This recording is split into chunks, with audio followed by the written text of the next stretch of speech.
Maruti Suzuki has launched India's first flex fuel vehicle today. That is a good thing actually. That has a lot of benefits. First thing, we don't have to depend on other countries. We are importing a lot of fuel, right? Petrol and diesel. We are losing a lot of money on that. We can make our own energy. That is the first thing. Second thing is the money directly goes to the farmers and also it creates employment. The money goes to our people directly to the farmers. That is a good thing. The other point is there is no pollution. We can reduce pollution. It is good for the environment. It is good for our health also, right? These are the main benefits. The car is Maruti Suzuki Wagon R. That's what is launched today. And I think all the manufacturers, all the brands have to follow this.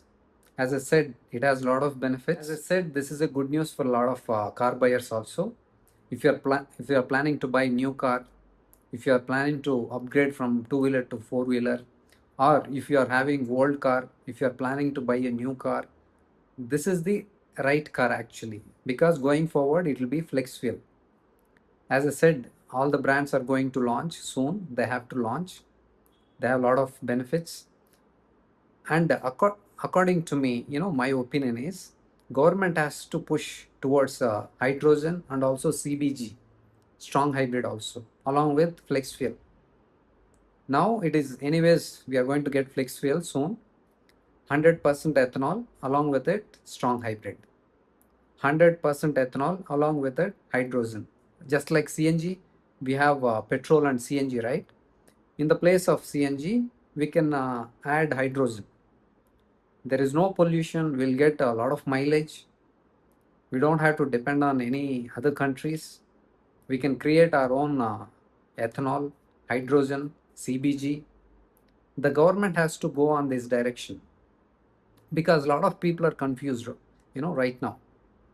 Government sometimes they say future is the hydrogen, sometimes they say EV is the future.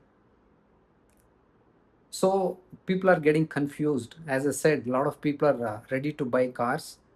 A lot of people are ready to upgrade, but they're not buying, they're holding back because of this. There is no clarity. Now people get some clarity with this launch. Future is going to be flex fuel. As I said, government has to get some clarity. They have to tell the same to the manufacturers as well.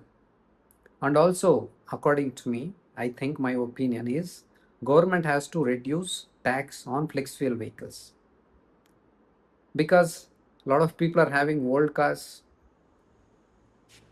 and we are getting only E20 now. In the future we are going to get E30, maybe, we don't know.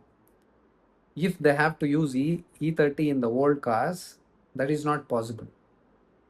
And also, Mr. Nitin Gadkari has requested all the manufacturers today, the old vehicles, Euro 6 vehicles, if possible, why don't you convert it to flex fuel vehicle? That's what his request, he has asked.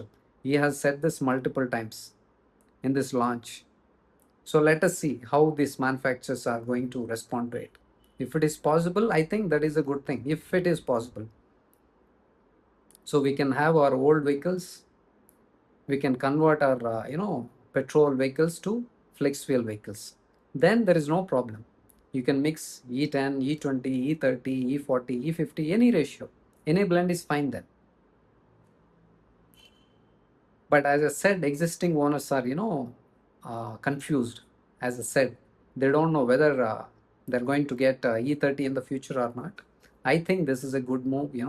They should have done this long back. They should have launched this flex fuel vehicle long back, 3-4 years ago. Then there is no problem now.